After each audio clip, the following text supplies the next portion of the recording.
Hi, my name's Kerry. I'm 43 and I have a 3-year-old daughter, and I'm 25 weeks pregnant with my second. So I experienced postnatal anxiety and depression after my first daughter was born, and a number of things played into that. One, I had experienced numerous losses and had gone through IVF to have her, so that played a big factor into my postpartum experience. I also had sort of a bit of a relationship breakdown, communication breakdown with my husband. I felt like we were going to divorce within a number of months of me giving birth.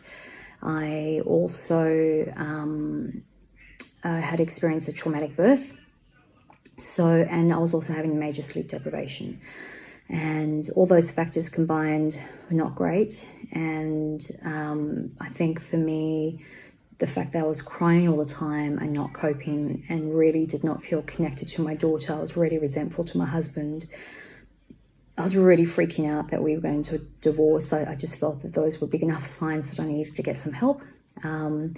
So I actually had to return to work 5 months postpartum, and that just, I suppose, was the straw that broke the camel's back. And I ended up going to see the Gidget Foundation after getting a mental health care plan from my GP, and saw the Gidget Foundation for half a dozen sessions.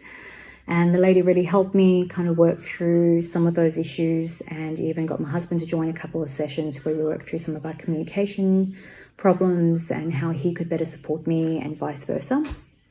And so that was really helpful. I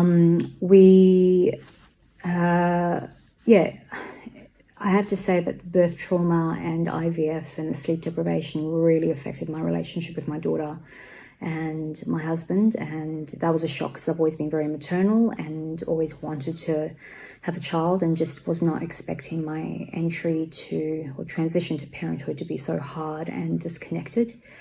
I thought it was meant to be a really joyous experience, and it was anything but that. And so I was very angry. Very upset, very disconnected. It wasn't great. So it took a while, just not through sessions with the Gidget Foundation, but just a lot of other healing modalities as well, to kind of work through that, and also constant work with my relationship as well with my husband. And the Gidget Foundation did help, but then I felt I'd kind of worked through all of that. And then 1.5 years postpartum, my husband and I decided that we wanted to have a second child. And when we started discussing that, I was starting to have panic attacks and trauma again, and all that anxiety was coming up again. And I hadn't really worked through the birth trauma before. So he suggested I go and see a psychologist, which I did. So I got another mental health care plan from my GP. I had some telehealth appointments with a perinatal psychologist, and we worked through some strategies of basically just helping me decide whether it was the right choice for me to have a second child or not.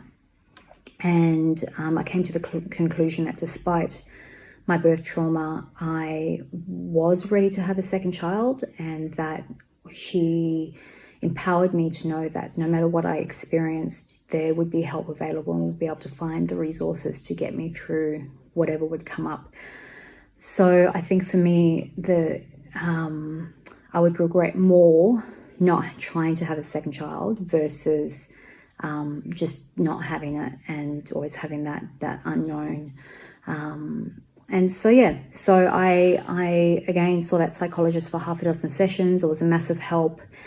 And I would say some of the tips I would give to others who have experienced postpartum trauma or anxiety, depression is, while you're pregnant or even before you're pregnant, understand the signs of anxiety and depression, know when to get help, don't leave it too long.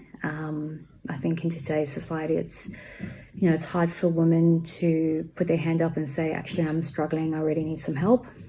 So really knowing those signs and not being afraid to get help when you need it.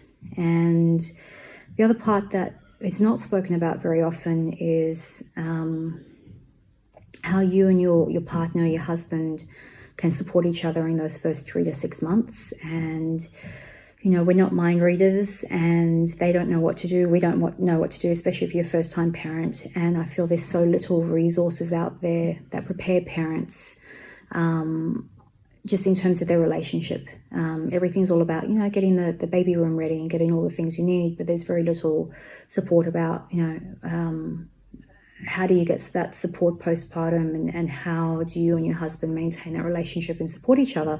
So definitely have those discussions with your husband about how you can help each other, how you can have those conversations, especially if you have gone something like you don't know what you're going to experience, and trying to have those discussions for the first time when potentially you have experienced trauma, you're sleep deprived, you're having relationship issues, is not the time. It's not the best time.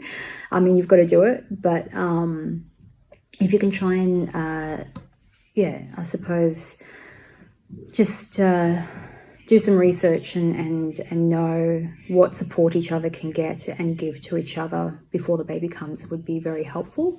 And also know that if you don't know what how much your child's going to sleep as well. So I didn't know that there was a thing like a sleep consultant until my daughter was 16 months, and I was a crazy lady at that stage. I was only getting less than 4 hours broken sleep a night, which is just not something you can maintain. So I really do recommend, if by 6 months you really are struggling with the sleep. I know sleep consultants are not for everybody, but if it's something you want to look into, you can get help from 6 months onwards. And in really bad circumstances, you can even get guidance from 3 months. Even though the child's sleeping pattern is not developed, you can still work with a sleep consultant from 3 months, but it's just gentle guidance as the baby's sleep habits change.